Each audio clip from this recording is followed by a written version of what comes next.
Taste land. നമ്മൾ ചെയ്യാൻ പോകുന്നത് ഇന്നൊരു സദ്യ റെസിപ്പിയാണ്. സദ്യ റെസിപ്പി എന്ന് പറഞ്ഞാൽ പക്ഷെ നമ്മളിത് വിഷു സദ്യയിൽ ഉൾപ്പെടുത്തുന്ന റെസിപ്പിയാണ് കേട്ടോ. അടുത്ത വിഷു സദ്യയിൽ നമുക്ക് ചെയ്യാൻ പറ്റും. ഇല്ലാന്നുണ്ടെങ്കിൽ നമുക്ക് ഇടയ്ക്ക് നമ്മളെ വീടുകളിൽ ഉണ്ടാക്കാറുള്ള റെസിപ്പി തന്നെയാണ് വിഷു സദ്യയിൽ അല്ലെങ്കിൽ ഓണസദ്യയിൽ. അങ്ങനെ സദ്യ റെസിപ്പി എന്ന് പറഞ്ഞിട്ട് സദ്യയിൽ മാത്രമേ ചെയ്യാൻ പാടുള്ളൂ എന്നൊന്നുമില്ല. നമ്മൾ ഇന്ന് ചെയ്യാൻ പോകുന്നത് മത്തങ്ങ എരിശ്ശേരി. മത്തങ്ങ എരിശ്ശേരി എന്ന് പറയുമ്പോൾ നമ്മളിപ്പോ അവിയലൊക്കെ വീട്ടിലിടയ്ക്ക് ചെയ്യാറില്ല, അതുപോലെ തന്നെ ഇടയ്ക്ക് ചെയ്യാറുള്ള റെസിപ്പിയാണ്. അപ്പൊ ഞാൻ മത്തങ്ങ എരിശ്ശേരി നേരത്തെ ചെയ്യാതിരുന്നത്, വിഷുവിന് എന്താ ചെയ്യാതിരുന്നതെന്ന് വെച്ചാല് എനിക്ക് നല്ല കളറുള്ള മത്തങ്ങ കിട്ടിയില്ല. നമ്മൾ മത്തങ്ങ എരിശ്ശേരി ചെയ്യുമ്പോൾ എപ്പോഴും കുറച്ച് മഞ്ഞ കളർ കൂടുതലായിട്ടുള്ള മത്തങ്ങ എടുക്കുക, ഇല്ലാന്നുണ്ടെങ്കിൽ നമ്മുടെ മത്തങ്ങ എരിശ്ശേരിക്ക് കറക്റ്റ് ടേസ്റ്റ് ഉണ്ടാവില്ല. മഞ്ഞ കളറുള്ള മത്തങ്ങ തന്നെയാണെങ്കിൽ നമ്മുടെ മത്തങ്ങ എരിശ്ശേരി കാണാനും ഭംഗി ഉണ്ടാവുള്ളൂ, അതുപോലെ തന്നെ അതിനൊരു ചെറിയ മധുരം ഉണ്ടാവും. മത്തങ്ങയ്ക്ക് മധുരം ഉണ്ട്, പക്ഷെ സാധാരണ നമുക്ക് പല കളറിൽ മത്തങ്ങ വരാറുണ്ട്. എന്ന് വെച്ചാൽ മഞ്ഞ കളറിൽ തന്നെ വരാറുണ്ട്, നല്ല ഡാർക്ക് യെല്ലോ കളറിൽ വരാറുണ്ട്, അതുപോലെ തന്നെ ലൈറ്റ് ആയിട്ടൊരു ഐവറി ഷെയ്ഡിലുള്ള മത്തങ്ങ വരാറുണ്ട്. അപ്പൊ ഐവറി ഷെയ്ഡിലുള്ള മത്തങ്ങ നമ്മൾ മത്തങ്ങ എരിശ്ശേരി ഉണ്ടാക്കുമ്പോൾ യൂസ് ചെയ്യാൻ പാടില്ല. അപ്പൊ അത് കിട്ടിയില്ല എന്നുണ്ടെങ്കിൽ നമ്മൾ മത്തങ്ങ എരിശ്ശേരി ഉണ്ടാക്കാതിരിക്കുക, അതാണ് നമുക്ക് ചെയ്യാൻ പറ്റുക. അപ്പൊ അതുകൊണ്ടാണ് ഞാൻ നേരത്തെ ചെയ്യാതിരുന്നത്. ഇപ്പൊ നമ്മൾ മത്തങ്ങ എരിശ്ശേരി ചെയ്യുമ്പോൾ നമ്മൾ ചക്ക എരിശ്ശേരിയിലൊക്കെ ചെയ്ത പോലെ തന്നെ കുറച്ച് തേങ്ങ, ഏത് എരിശ്ശേരി ചെയ്യണമെങ്കിലും നമ്മൾ തേങ്ങ വറുത്തിടുക ലാസ്റ്റ്. അങ്ങനെയാണെങ്കിൽ എരിശ്ശേരി എന്ന് പറയുന്ന ഒരു കറിക്ക് ടേസ്റ്റ് ഉണ്ടാവുള്ളൂ. എരിശ്ശേരി എല്ലാ എരിശ്ശേരി, ഇപ്പൊ കായും ചേനയും കൂടി എരിശ്ശേരി വെക്കുകയാണെങ്കിലും മത്തങ്ങ എരിശ്ശേരി അതുപോലെ തന്നെ ചക്ക എരിശ്ശേരി, എല്ലാ എരിശ്ശേരിയിലും നമ്മൾ തേങ്ങ വറുത്തിടുന്നതാണ് ആ എരിശ്ശേരിയുടെ ടേസ്റ്റ് കൂട്ടുന്നത്. വറുത്ത് ചേർക്കുന്നതിനോടൊപ്പം തന്നെ എരിശ്ശേരിയിൽ ഞാൻ ചക്ക എരിശ്ശേരി ചെയ്യുമ്പോൾ പറഞ്ഞിരുന്നു, അരപ്പ് വല്ലാതെ അങ്ങ് അരയരുത്, ചെറുതായിട്ട് തരിതരിപ്പ് ഉണ്ടാവണം അരപ്പില്. അങ്ങനെയാണെങ്കിൽ എരിശ്ശേരി കറക്റ്റ് ടേസ്റ്റ് ആവുള്ളൂ. അതുപോലെ തന്നെ കുറെ ഗ്രേവി ഉള്ള റെസിപ്പി അല്ല എരിശ്ശേരി എന്ന് പറഞ്ഞാൽ, നല്ല തിക്കായിട്ടുള്ള കറിയാണ്. നമ്മളിപ്പോ ചോറിൽ ഒഴിച്ചു കറിയായിട്ടല്ല, അല്ലാതെ ഉള്ള സൈഡ് ഡിഷ് ആണല്ലോ ഇപ്പൊ സദ്യയിൽ വരുമ്പോ. അല്ല ഇപ്പൊ നമ്മുടെ വീട്ടില് ചോറിന് കറിയായിട്ട് ചെയ്യുകയാണെങ്കിലും ഒഴിച്ചുകറി പോലെ നീളം കൂടി അത്രയും ലൂസ് ആയിട്ടുള്ള ഗ്രേവി ആയിട്ട് എടുക്കരുത്, തിക്കായിട്ട് തന്നെ ചെയ്യാം. അപ്പൊ നമുക്ക് വളരെ ഈസി ആയിട്ട് നമ്മുടെ മത്തങ്ങ എരിശ്ശേരി എങ്ങനെയാണ് ചെയ്യുന്നതെന്ന് നോക്കാം.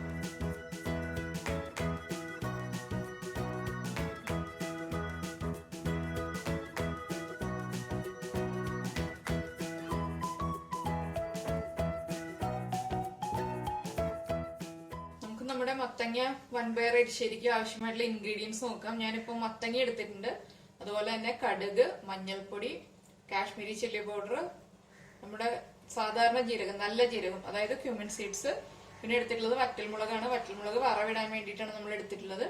പിന്നെ അരയ്ക്കുന്നതിനായിട്ട് 2 ഉള്ളി, കുറച്ച് ഉപ്പ്, അതുപോലെ കറിവേപ്പില. ഇതിപ്പോ ഒരു വലിയ തേങ്ങ ചിരവി എടുത്തതാണ്. ഇതിലിപ്പോ നമ്മൾ പകുതി എടുത്തിട്ട് അരയ്ക്കാൻ എടുക്കും, അതുപോലെ തന്നെ ബാക്കി പകുതി നമ്മൾ ഫ്രൈ ചെയ്യാൻ വേണ്ടിയിട്ടൊന്ന് എണ്ണയിൽ ഫ്രൈ ചെയ്തിട്ടാലേ നമ്മുടെ എരിശ്ശേരിക്ക് ടേസ്റ്റ് ഉണ്ടാവുള്ളൂ. അപ്പൊ അതുപോലെ ഫ്രൈ ചെയ്യാൻ വേണ്ടിയിട്ടാണ് പകുതി തേങ്ങ എടുക്കുന്നത്. പിന്നെ നമുക്ക് ആവശ്യമുള്ളത് വൻപയറാണ്. നമ്മുടെ മെഷറിംഗ് കപ്പിൽ 1 കപ്പ് പയർ എടുത്തതിന് ശേഷം ഒരു 3 മണിക്കൂർ വെള്ളത്തിൽ സോക്ക് ചെയ്തു. സോക്ക് ചെയ്തതിന് ശേഷം നന്നായി വാഷ് ചെയ്തു. വാഷ് ചെയ്തിട്ട് 3 വിസിൽ വരുന്നത് വരെ കുക്കറിൽ വേവിച്ചെടുത്തതാണ്. ഇനിയിപ്പോ നമ്മൾ മത്തങ്ങ ചേർത്ത് വേവിക്കുന്നതുകൊണ്ടാണ് 3 വിസിൽ വരുന്നത് വരെ മാത്രം വേവിച്ചത്. കുറച്ച് ഉപ്പ് മാത്രം ചേർത്ത് വേവിച്ചെടുത്തിട്ടുണ്ട്. അപ്പൊ അത് ചൂടായതുകൊണ്ടാണ് ഞാനിപ്പോ ഇവിടെ വയ്ക്കാതിരുന്നത്. ഇനിയിപ്പോ നമുക്ക് മത്തങ്ങ എടുക്കാം. ഇതുകൊണ്ടോ ഇതുപോലെ നല്ല യെല്ലോ കളറുള്ള മത്തങ്ങ എടുക്കുക. യെല്ലോ കളറുള്ള മത്തങ്ങ ആണെങ്കിൽ നമ്മുടെ മത്തങ്ങ ശരിക്കും തന്നെ നല്ല ടേസ്റ്റ് ഉണ്ടാവുള്ളൂ. അതുപോലെ തന്നെ ചെറിയ മധുരമുള്ള മത്തങ്ങ ആണെങ്കിൽ കൂടുതൽ ടേസ്റ്റ് ആയിരിക്കും. എപ്പോഴും എടുക്കുമ്പോൾ നമ്മൾ ഇതുപോലെ യെല്ലോ കളറുള്ള മത്തങ്ങ എടുക്കുക. വൈറ്റ് കളർ, അതുപോലെ തന്നെ ഇതിലും കുറച്ചുകൂടി ലൈറ്റ് ആയിട്ടുള്ള കളറുള്ള മത്തങ്ങ ആണെങ്കിൽ ഒട്ടും ടേസ്റ്റ് ഉണ്ടാവില്ല. അതുപോലെ തന്നെ മത്തങ്ങയുടെ തൊലി കളയാൻ ഒരു എളുപ്പ വഴിയുണ്ട്. ഞാൻ ചെയ്യുന്ന രീതി ഞാൻ കാണിച്ചു തരാം. മത്തങ്ങയുടെ തൊലി കളയാന്ന് വെച്ചാൽ നമുക്ക് എപ്പോഴും ബുദ്ധിമുട്ടുള്ള കാര്യമാണ്. സാധാരണ മത്തങ്ങയുടെ തൊലി കളയാന്ന് വെച്ചിട്ടുണ്ടെങ്കിൽ നമ്മൾ കത്തി ഉപയോഗിച്ചിട്ടൊക്കെ മത്തങ്ങയുടെ തൊലി കളയാൻ നോക്കുകയാണെങ്കിൽ എളുപ്പമല്ല. പക്ഷെ ഞാൻ ഇതുപോലെ പീലർ വെച്ചിട്ടാണ് മത്തങ്ങയുടെ തൊലി കളയുന്നത്. അപ്പൊ എന്താണെന്ന് വെച്ചാൽ നമ്മൾ പതുക്കെ അങ്ങ് പീൽ ചെയ്തെടുക്കുക, കുറച്ച് താഴ്ത്തി പീൽ ചെയ്യണം. എന്താണെന്ന് വെച്ചാൽ ഈ ഒരു പച്ച കളർ മാറുന്നത് വരെ നമ്മൾ മത്തങ്ങയുടെ തൊലി കട്ട് ചെയ്ത് കളയുക. അപ്പൊ കത്തി ഉപയോഗിച്ചിട്ട് കളയുന്നതിനേക്കാൾ എനിക്ക് എളുപ്പം തോന്നിയിട്ടുള്ളത് ഇതുപോലെ തന്നെ പീലർ വെച്ചിട്ട് കളയുമ്പോഴാണ്. അപ്പൊ പീലർ യൂസ് ചെയ്യാത്ത ആളുകൾ പീലർ ഒന്ന് യൂസ് ചെയ്ത് ശീലിക്കൂ. അങ്ങനെയാകുമ്പോൾ നമുക്ക് കുറച്ചുകൂടി എളുപ്പം ഉണ്ടാവും, കൈ മുറിയാനുള്ള ചാൻസ് ഒട്ടും ഉണ്ടാവില്ല. ഇതിപ്പോ ഞാൻ പീൽ ചെയ്തെടുക്കാം. പീൽ ചെയ്തെടുത്തതിന് ശേഷം കാണിച്ചു തരാം. അത് കണ്ടോ ഇതുപോലെ നന്നായിട്ട് അങ്ങ് താഴ്ത്തി തൊലി കളഞ്ഞെടുക്കുക. കുറച്ച് പോഷൻ ഞാനിപ്പോ കാണിച്ചു തരാം കേട്ടോ. ഈ ഒരു പച്ച കളർ മാറുന്നത് വരെ നമ്മൾ നന്നായിട്ട് അങ്ങ് താഴ്ത്തി കളയുക. എന്താണെന്ന് വെച്ചിട്ടുണ്ടെങ്കിൽ മത്തങ്ങ നന്നായിട്ട് ഉടഞ്ഞു വരേണ്ടതാണ് എരിശ്ശേരി എന്ന് പറയുമ്പോൾ. അപ്പൊ അതനുസരിച്ചിട്ട് നമ്മൾ പീൽ ചെയ്തെടുക്കണം. ഇപ്പൊ കത്തി ഉപയോഗിച്ചിട്ടാണ് നമ്മൾ കട്ട് ചെയ്യുന്നതെന്നുണ്ടെങ്കിൽ അതനുസരിച്ച് നമ്മൾ കട്ട് ചെയ്തെടുക്കുക. അതുകൊണ്ടോ പീലർ കൊണ്ട് വളരെ ഈസി ആയിട്ട് നമുക്ക് തൊലി കളഞ്ഞെടുക്കാം, വലിയ ബുദ്ധിമുട്ടൊന്നുമില്ല. കത്തി ഉപയോഗിച്ച് തൊലി കളയുന്നതിനേക്കാൾ വളരെ ഈസിയാണ്. പിന്നെ ഇപ്പൊ നമുക്ക് മത്തങ്ങ ചെറിയ പീസാക്കിയിട്ടും തൊലി കളയാം. പക്ഷെ ഇത് വലിയ പീസായിട്ട് തൊലി കളയുകയാണെങ്കിൽ നമുക്ക് കുറച്ചുകൂടി ഈസി അതാണെന്ന് തോന്നുന്നു. ഞാൻ ചെയ്ത് നോക്കിയിട്ട് എനിക്ക് ഇതാണ് ഈസി ആയിട്ടുള്ളത്. ഞാൻ അതുകൊണ്ടാണ് അതൊന്ന് പറഞ്ഞു തരാമെന്ന് വെച്ചത്. ഇനിയിപ്പോ ഞാനിതൊന്ന് പീൽ ചെയ്തെടുക്കട്ടെ കംപ്ലീറ്റ് ആയിട്ട്. ഇതായത് കണ്ടോ, ഇതുപോലെ നമ്മൾ മത്തങ്ങയുടെ തൊലി നന്നായിട്ട് കളഞ്ഞെടുത്തിട്ടുണ്ട്. ഞാനിപ്പോ ആദ്യമേ തൊലി കളഞ്ഞു തുടങ്ങിയപ്പോ സ്ലോവില് ചെയ്തത് എന്താന്ന് വെച്ചിട്ടുണ്ടെങ്കിൽ അധികം പീലർ യൂസ് ചെയ്യാത്ത ആളുകൾക്ക് ഒരു കൺഫ്യൂഷൻ ഉണ്ടാവും. ഏത് സൈഡിൽ നിന്ന് തൊലി കളഞ്ഞു തുടങ്ങിയാലാണ് കൃത്യമായിട്ട് പോവുക. അപ്പൊ ഞാൻ അതുകൊണ്ടാണ് ഈ സൈഡിൽ നിന്ന് തുടങ്ങിയപ്പോൾ പതുക്കെ തൊലി കളഞ്ഞു തുടങ്ങിയത്. പീലർ റെഗുലർ ആയിട്ട് യൂസ് ചെയ്യുന്ന ആളുകളാണെങ്കിൽ അവർക്കൊരു ഐഡിയ ഉണ്ടാവും. ഇല്ലാന്നുണ്ടെങ്കിൽ ചില സാധനങ്ങൾക്ക് ഇപ്പൊ നമ്മൾ എവിടെ നിന്നാണ് തൊലി കളഞ്ഞു തുടങ്ങാന്ന് ഒരു ഐഡിയ ഉണ്ടാവില്ല. ഇനിയിപ്പോ നമുക്ക് മത്തങ്ങയുടെ ഇൻസൈഡിലുള്ള ഇതങ്ങ് മാറ്റാം. ഈ കുരുവും മത്തങ്ങയുടെ ഇൻസൈഡിലുള്ള പോർഷൻ ഉണ്ടല്ലോ അത് നന്നായിട്ട് കട്ട് ചെയ്ത് മാറ്റാം. ഇതിപ്പോ ഞാനൊരു 470 ഗ്രാം മത്തങ്ങ എടുത്തിട്ടുണ്ട് കേട്ടോ. ഈ കുരു എല്ലാം തൊലി എല്ലാം കൂടി കൂടിയിട്ട് ഇതിപ്പോ നമ്മൾ ക്ലീൻ ചെയ്ത് വരുമ്പോ ഉള്ള അളവ്. അതിന് നമുക്കിപ്പോ അളവ് പറയണ്ട. അപ്പൊ ഞാൻ ഏകദേശം വെയിറ്റ് പറഞ്ഞതാണ്. അപ്പൊ ഇതെല്ലാം കളഞ്ഞതിന് ശേഷം നമുക്ക് കട്ട് ചെയ്തെടുക്കാം മത്തങ്ങ. ഇതെല്ലാം പെർഫെക്റ്റ് ആയിട്ട് നീക്കിയാൽ മാത്രമേ നമ്മുടെ മത്തങ്ങയുടെ പീസ് കറക്റ്റ് ആയിട്ട് നമുക്ക് കട്ട് ചെയ്തെടുക്കാൻ പറ്റുള്ളൂ. പിന്നെ മത്തങ്ങയുടെ കുരു കളയണമെന്നൊന്നുമില്ല കേട്ടോ. കുരു വേറെ പല പർപ്പസിലും നമ്മൾ ഫുഡിലൊക്കെ യൂസ് ചെയ്യാറുണ്ട്. അതിപ്പോ നമ്മൾ മത്തങ്ങ കൂടുതലായിട്ട് യൂസ് ചെയ്യുന്ന ആളുകളാണെങ്കിൽ സൂക്ഷിച്ചു വെക്കാം. ഇപ്പൊ അല്ല നമ്മളിപ്പോ വല്ലപ്പോഴും മത്തങ്ങ ശരിയൊക്കെ ഉണ്ടാക്കുമ്പോൾ സൂക്ഷിച്ചു വെക്കണമെന്നൊന്നുമില്ല, ഞാൻ പറഞ്ഞു എന്നേ ഉള്ളൂ. ഇതിങ്ങനെ പതുക്കെ കത്തിയോണ്ട് ഇങ്ങനെ ചിരവി കളഞ്ഞിട്ടുണ്ടെങ്കിൽ വേഗം തന്നെ കളയാൻ പറ്റും. അപ്പൊ ഇതൊക്കെ കുക്കിംഗ് ഒട്ടും അറിയാത്ത കുട്ടികൾക്ക് വേണ്ടിയാണ് ഇത്ര വിശദമായിട്ട് പറഞ്ഞു തരുന്നത്. കുക്കിംഗ് ഒക്കെ സ്റ്റാർട്ട് ചെയ്യുന്നേ ഉള്ളൂ അങ്ങനെയുള്ള ആളുകൾക്ക് വേണ്ടിയിട്ട്. ഇതിപ്പോ നമുക്ക് ഇതുപോലെ കട്ട് ചെയ്തിട്ട് മാറ്റാം. അതുപോലെ ചെറിയ പീസായിട്ട് കട്ട് ചെയ്തതിന് ശേഷം മത്തങ്ങയുടെ ഇൻസൈഡിൽ നിന്നെല്ലാം കളയാം. പിന്നെ നമ്മളിപ്പോ മത്തങ്ങ വാങ്ങിച്ചപ്പോ ഈ രണ്ട് സൈഡും ഓപ്പൺ ആയിരിക്കായിരുന്നു. അപ്പൊ ആ സൈഡൊന്ന് പതുക്കെ അങ്ങ് കട്ട് ചെയ്ത് കളയാം. അപ്പൊ നമ്മളിത് ആ മത്തങ്ങ നന്നായിട്ട് വാഷ് ചെയ്തെടുത്ത് വന്നിട്ടുണ്ട്. ഇപ്പൊ ഞാൻ ഇതുപോലെ 3 പീസായിട്ട് എടുത്തു. എന്താണെന്ന് വെച്ചാൽ ഇതിന്റെ ഇൻസൈഡിലുള്ള ആ ഒരു കുരുവൊക്കെ കളയാൻ വേണ്ടിയിട്ടാണ് ഇതുപോലെ 3 പീസാക്കി എടുത്തത്. ഇനിയിപ്പോ നമ്മൾ വലിയ പീസായിട്ട് കട്ട് ചെയ്തെടുക്കുക. അപ്പൊ ഈ ഒരു വലിപ്പത്തിലുള്ള പീസായിട്ട് കട്ട് ചെയ്തെടുക്കുക. ഞാനിപ്പോ ഇത് കട്ട് ചെയ്തെടുക്കട്ടെ. അപ്പൊ നമ്മുടെ മത്തങ്ങ ഫുൾ നമ്മൾ കട്ട് ചെയ്ത് കഴിഞ്ഞു. ഇത്ര പീസേ ഉള്ളൂ കേട്ടോ. ഇത് മതി. നമുക്കിപ്പോ ഒരു വീട്ടിലേക്ക് ഒരു 4-5 മെമ്പേഴ്സ് ഉള്ള വീട്ടിലേക്ക് എരിശ്ശേരി എന്ന് പറയുമ്പോൾ ഇത്ര ക്വാണ്ടിറ്റി മതി. ഇതിപ്പോ നമ്മളൊന്ന് ടേസ്റ്റ് ചെയ്ത് നോക്കുക കട്ട് ചെയ്തതിന് ശേഷം. മധുരമുള്ള മത്തങ്ങയാണോ, മധുരം കുറവായിട്ടുള്ള മത്തങ്ങയാണെങ്കിൽ കുറച്ച് പഞ്ചസാര അല്ലെങ്കിൽ ശർക്കര ചേർക്കേണ്ടി വരും നമ്മൾ എരിശ്ശേരി ഉണ്ടാക്കി കഴിയുമ്പോൾ. പക്ഷെ മധുരം കറക്റ്റ് ആയിട്ടുള്ള നല്ല മധുരമുള്ള മത്തങ്ങയാണെങ്കിൽ വല്ലാതെ അങ്ങ് ശർക്കരയും പഞ്ചസാരയും ഒന്നും ചേർക്കേണ്ട, മത്തങ്ങയുടെ മധുരം തന്നെ മതി നമുക്ക്. ഞാനിപ്പോ ഇതൊന്ന് ടേസ്റ്റ് ചെയ്ത് നോക്കട്ടെ. അത്യാവശ്യം മധുരമുള്ള മത്തങ്ങയാണ്, അതുകൊണ്ട് തന്നെ നമുക്ക് ശർക്കരയും പഞ്ചസാരയും ഒന്നും വേണ്ട. അപ്പൊ ഒന്ന് ടേസ്റ്റ് ചെയ്ത് നോക്കുക. ഒരു ചെറിയ പീസ് കട്ട് ചെയ്തിട്ട് ടേസ്റ്റ് ചെയ്ത് നോക്കുക. ഇനിയിപ്പോ നമുക്കിത് നീക്കി വെക്കാം. ഞാനിപ്പോ പയർ വേവിച്ചത് കാണിച്ചു തരാം. അപ്പൊ നമ്മുടെ പയർ നന്നായിട്ട് കുക്കായി വന്നിട്ടുണ്ട്. 3 മണിക്കൂർ സോക്ക് ചെയ്തു. 3 മണിക്കൂർ സോക്ക് ചെയ്തതിന് ശേഷം നന്നായി വാഷ് ചെയ്തു. വാഷ് ചെയ്തതിന് ശേഷം കുറച്ച് ഉപ്പ് ചേർത്തിട്ടാണ് 3 വിസിൽ വരുന്നത് വരെ വേവിച്ചെടുത്തത്. ഇതിപ്പോ കണ്ടോ അത്യാവശ്യം നന്നായിട്ട് കുക്കായി വന്നിട്ടുണ്ട്. നമ്മളിങ്ങനെ ഒന്ന് പ്രസ് ചെയ്യുമ്പോൾ പൊട്ടി വരുന്നൊരു പാകമായിരിക്കണം. ഇതിലേക്ക് ഇനി നമ്മള് മഞ്ഞൾപ്പൊടി ചേർക്കുക. ഒരു 1/2 ടീസ്പൂൺ മഞ്ഞൾപ്പൊടി ചേർക്കുക. അതുപോലെ തന്നെ 1/2 ടീസ്പൂൺ കാശ്മീരി ചില്ലി പൗഡർ. നമ്മുടെ മത്തങ്ങ കുക്കാവാനും കൂടി ആവശ്യമായിട്ടുള്ള ഉപ്പ് ചേർക്കുക. നേരത്തെ കുറച്ച് ഉപ്പ് ചേർത്തിട്ടാണ് ഞാൻ പയർ കുക്ക് ചെയ്തെടുത്തത്. പിന്നെ ഈ മത്തങ്ങയുടെ പീസസ് അതിലേക്ക് ഇട്ട് കൊടുക്കുക. ഇനി നമ്മൾ മത്തങ്ങയും പയറും ഒരുമിച്ചാണ് കുക്ക് ചെയ്തെടുക്കാൻ പോകുന്നത്. കുറച്ച് വെള്ളം ചേർക്കുക. വല്ലാതെ വെള്ളം ചേർക്കരുത്. എന്താണെന്ന് വെച്ചാൽ എരിശ്ശേരി അത്ര ഗ്രേവി ആയിട്ടുള്ള ഒരു റെസിപ്പി അല്ല.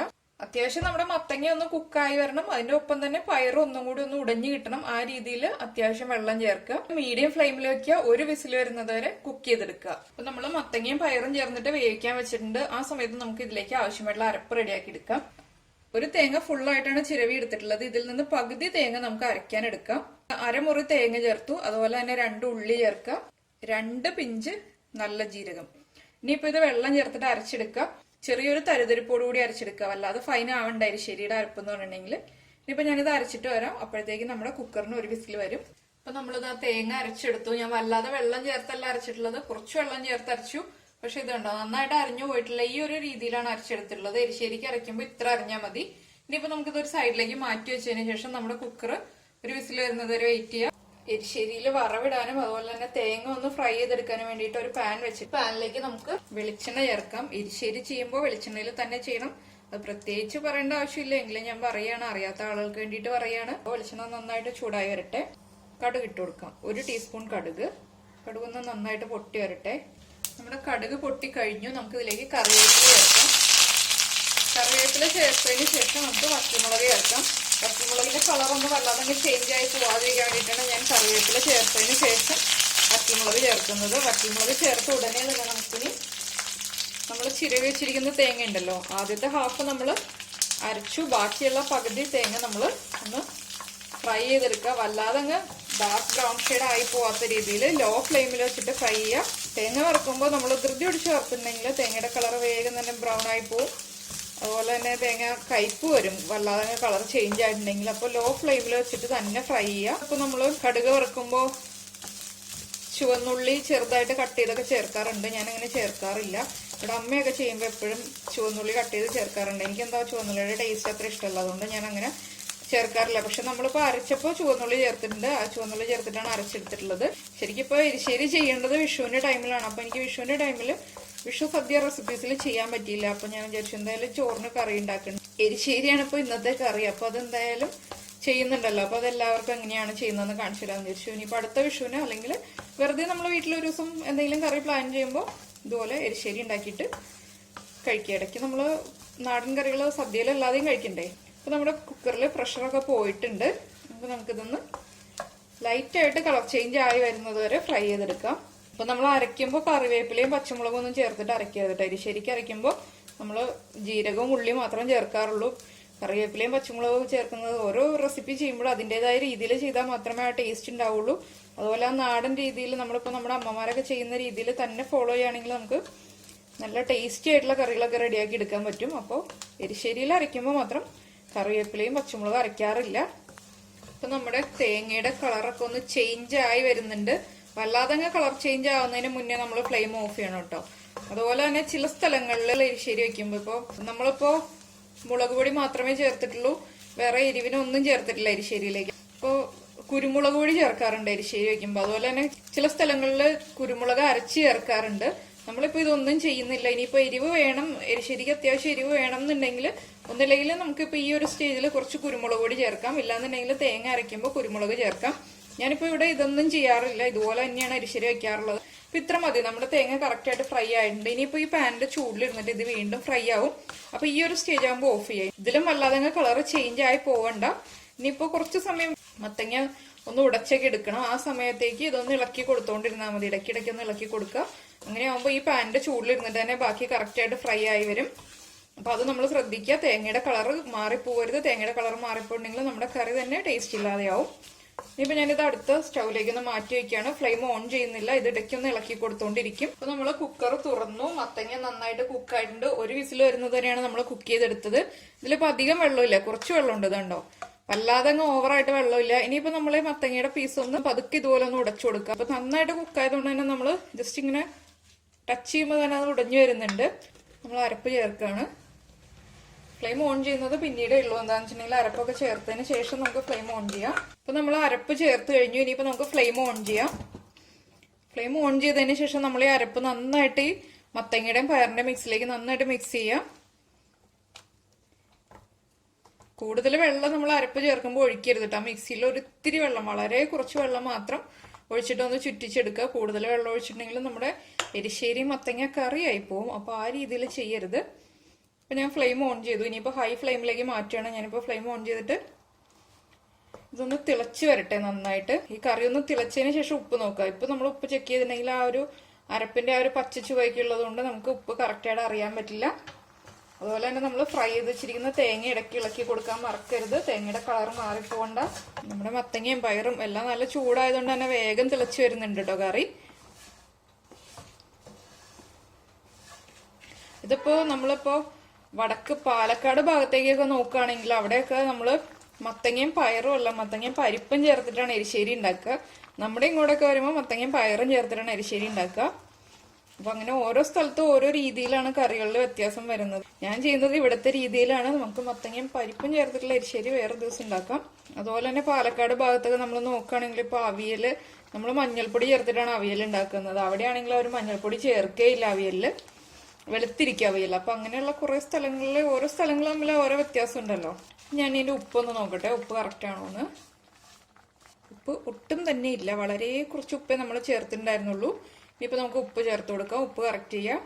നമ്മുടെ മത്തങ്ങയ്ക്ക് മധുരം കുറവാണെന്നുണ്ടെങ്കിൽ ഈ ഒരു സ്റ്റേജ് ആകുമ്പോൾ നമ്മൾ ശർക്കര അല്ലെങ്കിൽ പഞ്ചസാര ചേർക്കുക. ശർക്കര ആണെങ്കിൽ ഒരു ചെറിയ പീസ് ശർക്കര ചേർക്കുക. നമുക്ക് എത്ര മധുരം വേണോ, കറിക്ക് എത്ര മധുരം വേണോ അതനുസരിച്ച് ശർക്കരയും പഞ്ചസാരയൊക്കെ ചേർത്ത് കൊടുക്കുക. കറി നന്നായിട്ട് തിളച്ച് കുറുകി വന്നിട്ടുണ്ട്. ഇനിയിപ്പോൾ നമുക്ക് ഇതിലേക്ക് നമ്മൾ ഫ്രൈ ചെയ്ത് വെച്ചിരിക്കുന്ന തേങ്ങയും അതുപോലെ തന്നെ വറ്റൽമുളകും കടുകും കറിവേപ്പിലയും എല്ലാം ചേർത്തിട്ട് കൊടുക്കാം. ഇതിന് നമ്മൾ ഈ മത്തങ്ങയുടെയും പയറിന്റെയും എല്ലാം മിക്സിലേക്ക് നന്നായിട്ട് അങ്ങ് മിക്സ് ചെയ്ത് കൊടുക്കുക. കണ്ടോ നമ്മുടെ മത്തങ്ങ എരിശ്ശേരി റെഡിയായി. ഞാൻ ഫ്ലെയിം ഓഫ് ചെയ്യാണ്. ഇനിയിപ്പോ നമ്മൾ അധികം സമയം വെച്ചോണ്ടിരിക്കുകയാണെങ്കിൽ ഇത് വല്ലാതെ അങ്ങ് കട്ടിയായി പോകും. അപ്പൊ ഈ ഒരു രീതിയിൽ എരിശ്ശേരി റെഡിയാക്കി എടുക്കുക. ഇനിയിപ്പോ നമുക്കിത് ചൂട് കുറഞ്ഞതിന് ശേഷം സെർവ് ചെയ്യാം. അപ്പോൾ ഞാൻ പറഞ്ഞത് ശ്രദ്ധിക്കുക. എരിവ് ആവശ്യമുള്ള ആളുകളാണെങ്കിൽ കുരുമുളക് പൊടി അല്ലെങ്കിൽ കുരുമുളക് ചേർക്കാം. ഇപ്പോഴങ്ങനെ നമ്മുടെ വറുത്ത എരിശ്ശേരി അല്ലെങ്കിൽ മത്തങ്ങ പയർ എരിശ്ശേരി റെഡി ആയിട്ടുണ്ട്. വളരെ ഈസി അല്ലേ എരിശ്ശേരി റെസിപ്പി എന്നൊക്കെ പറഞ്ഞിട്ടുണ്ടെങ്കിൽ വളരെ ഈസിയാണ്. നമ്മുടെ നാടൻ റെസിപ്പീസ് എല്ലാം വളരെ ഈസി ആയിട്ട് ചെയ്യാൻ പറ്റുന്ന റെസിപ്പീസ് ആണ്. അപ്പോൾ എല്ലാവരും ലൈക്ക് ചെയ്യുക, ഷെയർ ചെയ്യുക, കമന്റ് ചെയ്യുക, അതുപോലെ തന്നെ സബ്സ്ക്രൈബ് ചെയ്യുക. ഇപ്പൊ സബ്സ്ക്രൈബ് ചെയ്യാത്ത ആളുകൾ, ഇപ്പൊ പുതിയതായിട്ട് വീഡിയോ കാണുന്ന ആളുകളാണെങ്കിൽ സബ്സ്ക്രൈബ് ചെയ്യാൻ മറക്കരുത്. സബ്സ്ക്രൈബ് ചെയ്യുന്നതിനോടൊപ്പം തന്നെ സബ്സ്ക്രൈബ് എന്നുള്ള ഐക്കണിന്റെ റൈറ്റ് സൈഡിലുള്ള ബെൽ ഐക്കണിലും കൂടി ക്ലിക്ക് ചെയ്യുക. എങ്കിൽ മാത്രമേ ഞാനിപ്പോ ഡെയിലി വീഡിയോ അപ്ലോഡ് ചെയ്യുമ്പോൾ നോട്ടിഫിക്കേഷൻ വരുള്ളൂ. ചില ആളുകൾ ഇപ്പൊ ഒരു വീഡിയോ ഉണ്ടതിന് ശേഷം അയ്യോ ഇനിയിപ്പോ ഒരു വീഡിയോ ചെയ്യുന്നില്ലേ എന്നൊക്കെ വിചാരിക്കാതെ സബ്സ്ക്രൈബ് ചെയ്തിട്ടുണ്ടാവും, പക്ഷെ ബെല്ലൈക്കണിൽ ക്ലിക്ക് ചെയ്തിട്ടുണ്ടാവില്ല. അപ്പൊ അത് അറിയാത്ത ആളുകൾക്ക് വേണ്ടിയാണ് പറയുന്നത്. അതുപോലെ തന്നെ ഇപ്പോ ചില റെസിപ്പീസിന്റെ ലിങ്ക് ഞാനിപ്പോ നമ്മുടെ വീഡിയോയുടെ താഴെ ഡിസ്ക്രിപ്ഷൻ ബോക്സിൽ ഇടാറുണ്ട്. പിന്നെ ഡിസ്ക്രിപ്ഷൻ ബോക്സിൽ നമ്മൾ ഇൻഗ്രീഡിയൻസിന്റെ ഡീറ്റെയിൽസ് എല്ലാം ഇടാറുണ്ട്. ഇപ്പൊ വീഡിയോയുടെ ഉള്ളിൽ നിന്ന് നമുക്ക് ഇപ്പൊ വീഡിയോ പോസ്റ്റ് ചെയ്തിട്ട് എഴുതിയെടുക്കാൻ ബുദ്ധിമുട്ടാണെങ്കിൽ സെയിം ഡീറ്റെയിൽസ് തന്നെയാണ് ഡിസ്ക്രിപ്ഷൻ ബോക്സിൽ ഉള്ളത്. അപ്പൊ അത് നോക്കിയിട്ട് എഴുതിയെടുക്കാം. അങ്ങനെയാകുമ്പോൾ നമ്മൾ വീഡിയോ പോസ്റ്റ് ചെയ്തിട്ട് എഴുതിയെടുക്കേണ്ട ആവശ്യം വരില്ല. വീഡിയോ നമുക്ക് കണ്ടു പോകാം, കുഴപ്പമില്ല. അപ്പൊ അത് അറിയാത്ത ആളുകൾക്ക് വേണ്ടിയിട്ടാണോ ഞാനിത് പറയുന്നത്. ഇല്ലാന്നുണ്ടെങ്കിൽ പുതിയതായിട്ട് കാണുന്ന ആളുകൾക്ക് മനസ്സിലാവില്ലല്ലോ. ഉണ്ടാക്കി കഴിച്ചതിന് ശേഷം ഫീഡ്ബാക്ക് അറിയിക്കാം. നമുക്ക് എന്നത്തെയും പോലെ അടുത്ത റെസിപ്പി ആയിട്ട് അടുത്ത ദിവസം കാണാം. ബൈ.